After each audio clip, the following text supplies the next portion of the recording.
Article 370 को लेकर आज सुप्रीम कोर्ट का कॉन्स्टिट्यूशनल बेंच एक इम्पॉर्टेंट और सिग्निफिकेंट जजमेंट देने जा रहा है।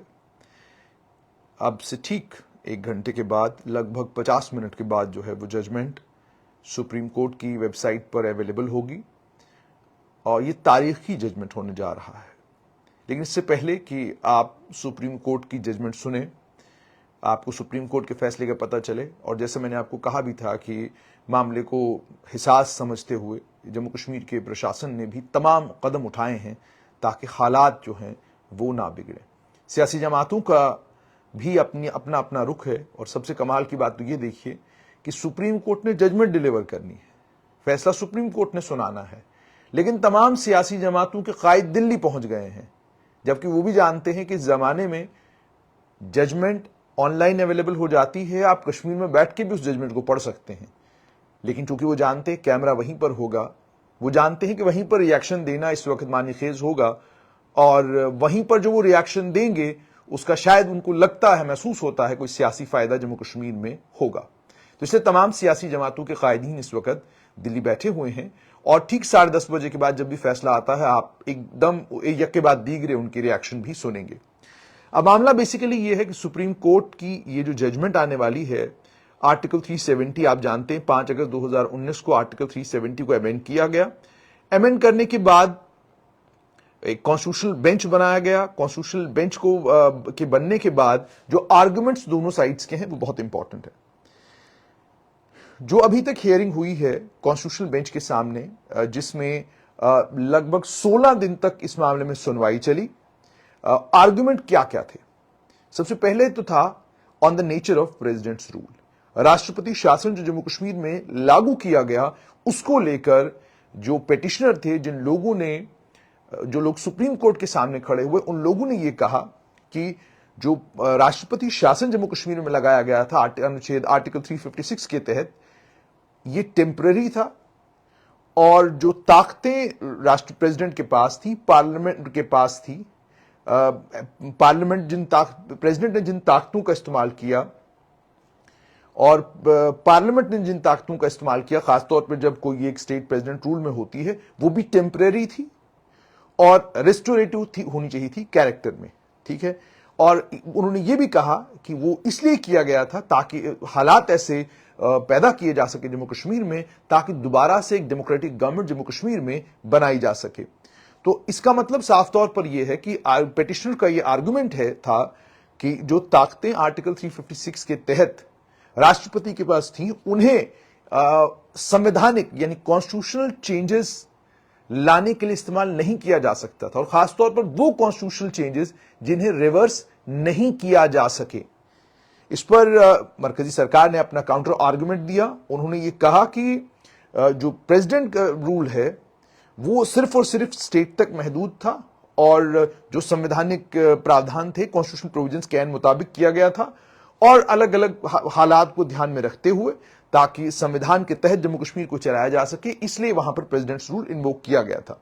और उसके बाद उन्होंने ये भी कहा कि पार्लियामेंट का अप्रूवल आर्टिकल 356 के तहत जो जरूरी होता है, मैंडेटरी होता है, वो भी लिया गया था, और दोनों हाउसेज में इस बाबत रेजोल्यूशन भी पास किया गया था। ये पहला आर्गुमेंट था कि जो प्रेसिडेंट रूल जम्मू कश्मीर में लागू किया गया, और उस प्रेसिडेंट रूल के दौरान ही जो ये तमाम तब्दीलियां की गई, क्या प्रेसिडेंट रूल के दौरान आप ये तमाम तब्दीलियां कर सकते हैं या नहीं कर सकते हैं, पहला आर्गुमेंट। दूसरा, क्या जम्मू कश्मीर की सरकार की कंकरेंस जरूरी है? यानी पहले भी मैंने आपको एक बार कहा कि विल ऑफ द पीपल, यानी जब स्टेट असेंबली है ही नहीं, स्टेट असेंबली की गैर मौजूदगी में विल ऑफ द पीपल का क्या मतलब है? कौन कर रहा था जम्मू कश्मीर के लोगों की नुमाइंदगी? जिस वक्त आर्टिकल 370 को अमेंड किया गया और जम्मू कश्मीर को 2 स्टेट्स में बांटा गया, उस वक्त जम्मू कश्मीर के लोगों की नुमाइंदगी कौन कर रहा था? वो नुमाइंदा असेंबली क्या पार्लियामेंट थी या पार्लियामेंट नहीं थी? आप जानते हैं जम्मू कश्मीर में दिसंबर 2018 में प्रेसिडेंट रूल लगा और अक्टूबर 2019 तक रहा। तमाम के तमाम फैसले गवर्नर ने लिए, और पेटिशनर्स का यह आर्गुमेंट था कि प्रेसिडेंट का नुमाइंदा होता है गवर्नर, और गवर्नर कभी भी एक लोकतांत्रिक तरीके से चुनी हुई सरकार का बदल नहीं हो सकता है। تو اس کا مطلب یہ ہو گیا جو کنکرنس اگر جموں کشمیر کی سرکار نے دی بھی ہے، گورنر نے دی بھی آرٹیکل 370 کو ایمنڈ کرنے کے لیے، اس کا اختیار ان کے پاس نہیں تھا، کیونکہ وہ صرف گورنر تھے، وہ جموں کے کشمیر کے لوگوں کے نمائندہ نہیں تھے، بلکہ وہ راشٹرپتی کے نمائندہ تھے جموں کشمیر میں۔ اور انہوں نے یہ بھی کہا کہ وہ جو کنکرنس بھی ملی وہ بھی انڈیموکریٹک تھی، کیونکہ نہ ہی راشٹرپتی نہ ہی گورنر نے اس بابت کوئی بھی کنسلٹیشن عام لوگوں کے ساتھ یا جو لیجسلیٹو کاؤنسل یا لیجسلیٹو اسمبلی کے ممبران تھے ہی نہیں اس وقت، ان کے ساتھ کوئی کنسلٹیشن ہوا نہیں۔ یعنی آپ نے جموں کشمیر کو لے کر تمام فیصلے کر دیے، لیکن آپ نے جموں کشمیر کی نہ تو عوام سے عوام کے ساتھ کوئی رابطہ کیا اور نہ ہی عوام کے جو نمائندہ تھے ان سے کوئی رابطہ کیا۔ اس پر مرکزی سرکار نے جو کاؤنٹر آرگومنٹ دیا تھا، انہوں نے یہ کہا تھا کیونکہ اس وقت جموں کشمیر راشٹرپتی شاسن لاگو تھا، پریزیڈنٹ رول لاگو تھا، پارلیمنٹ کے پاس وہ تمام طاقتیں تھیں جو تمام طاقتیں ادروائز جو ہے لیجسلیٹو اسمبلی، یعنی وہی کہ بھائی جموں کشمیر کی لیجسلیٹو اسمبلی کی طاقتیں پارلیمنٹ کے پاس چلی گئی تھی، اور پارلیمنٹ کو اختیار تھا آرٹیکل 356 کے تحت کہ وہ لیجسلیٹ کر سکے، قانون بنا بھی سکے، اور جموں کشمیر کو لے کے کوئی بڑا فیصلہ لینا چاہے تو لے بھی سکتا تھا۔ یعنی یوں کہا گیا مرکز کی طرف سے کہ جس وقت جموں کشمیر کی لیجسلیٹو اسمبلی نہیں تھی تو جموں کشمیر کی نمائندگی اس وقت جو ہے لوک سبھا اور راجیہ سبھا کر رہی تھی۔ اس کے بعد آرٹیکل 371 کے تحت جن طاقتوں کا استعمال جو ہے راشٹرپتی نے کیا، اس پر بھی پیٹیشن کا یہ آرگومنٹ تھا کہ جو پریزیڈنٹ کی طاقتیں ہیں آرٹیکل 371 ٹھیک ہے، was not a constituent power, وہ طاقت کانسٹیٹیوئنٹ طاقت نہیں تھی، بلکہ صرف وہ طاقت تھی کچھ ماڈیفیکیشنز ایکسیپشنز کرنے کے لیے۔ تو بہت کم طاقتیں تھی پریزیڈنٹ کے پاس، پریزیڈنٹ نے جو کچھ کیا وہ نہیں کر سکتے تھے، اور آرٹیکل 370 تبھی ایبروگیٹ ہو سکتا تھا جب جموں کشمیر کی اسٹیٹ کانسٹیٹیوئنٹ اسمبلی جو ہے اس کے لیے باضابطہ ایک پرپوزل دیتی، یا وہ کہتے کہ جناب آپ ایبروگیٹ کیجئے تو آپ ایبروگیٹ کر سکتے تھے۔ تو انہوں نے کہا کہ چونکہ جموں کشمیر کی کانسٹیٹیوئنٹ اسمبلی تو تھی ہی نہیں، وہ 1957 میں اٹ سیز ٹو ایگزسٹ، ٹھیک ہے، تو اس طرح کی کوئی پریزیڈنشل نوٹیفیکیشن اس کے بعد آنی ہی نہیں چاہیے تھی، یہ آرگومنٹ تھا پیٹیشنرز کا۔ سینٹر نے اس پر یہ کہا کہ جو راشٹرپتی کی طاقتیں ہیں آرٹیکل 371 کے تحت وہ بہت زیادہ ہیں۔ انہوں نے یہ بھی کہا کہ آرٹیکل 371 جو ہے وہ ایکسرسائز کیا تھا پریزیڈنٹ نے لگ بھگ 6 موقعوں پر، اس سے پہلے جب جموں کشمیر میں راشٹرپتی شاسن لاگو تھا، اور اس وقت کوئی چیلنج یا کوئی معاملہ کوئی مسئلہ بنا ہی نہیں، کسی نے اس وقت یہ نہیں کہا کہ جناب لیجسلیٹو اسمبلی جموں کشمیر کی ہے نہیں تو راشٹرپتی ان طاقتوں کا استعمال کیسے کر رہے ہیں۔ اس وقت تمام لوگ اس معاملے کو لے کر خاموش رہے، اور اس کے بعد کچھ ججمنٹس کا حوالہ بھی دیا گیا یہ بتانے کے لیے کہ اس سے پہلے بھی یہ تمام چیزیں ہو چکی ہیں۔ تو پھر جموں کشمیر کی لیجسلیٹو اسمبلی کا جہاں تک تعلق ہے، جب پہلے امینڈمنٹس ہوئی تو آپ نے کوئی شور شرابہ نہیں کیا، اور اب جب ہوئی تو آپ نے ہنگامہ کر دیا۔ بائیفرکیشن کا جہاں تک تعلق ہے، پیٹیشنرز نے یہ کہا کہ جہاں تک جموں کشمیر کو 2 اسٹیٹس میں 2 یونین ٹیریٹریز میں بانٹنے کا تعلق ہے، اس میں انہوں نے یہ کہا کہ یہ آرٹیکل 3 کی مکمل طور پر وائلیشن ہے۔ انہوں نے کہا کہ جو اسٹیٹ کا کیریکٹر تھا آپ اس کو ختم نہیں کر سکتے ہیں، آپ اسٹیٹ کو یونین ٹیریٹری میں تبدیل نہیں کر سکتے ہیں۔ اور انہوں نے یہ بھی کہا کہ article 3 limited the extent, article 3 جو ہے وہ اختیار مرکزی سرکار کا کم کرتا ہے اس حد تک کہ اس سے جو مرکز کا فیڈرل سٹرکچر ہے اس پر کوئی اثر نہ پڑے۔ یعنی جتنی بھی ریاستیں ہیں وہ آزاد ہیں، خود مختار ہیں فیصلہ لینے کے لیے، لیکن with in the federal structure. تو انہوں نے کہا کہ یہ بھی ایک طریقے سے جب آپ نے مرکز نے تمام طاقتیں لے لی تو اس کا مطلب یہ ہوگا کہ جو فیڈرل سٹرکچر ہمارے ملک کا ہے اس کو بھی اس سے نقصان پہنچا ہے۔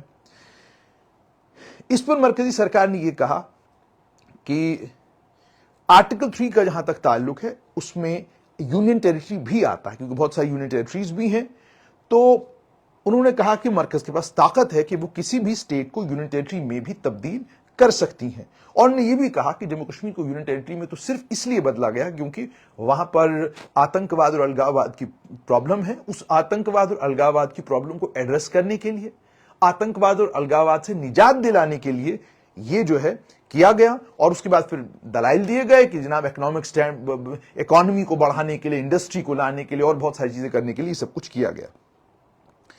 اس کے بعد جموں کشمیر کے آئین کو لے کر सवाल किया गया। उन्होंने ये कहा कि जो मरकज ने किया, आर्टिकल 370 को अमेंड करने का जो काम किया, वो जम्मू कश्मीर के संविधान के अनुच्छेद आर्टिकल 147 की वायलेशन थी।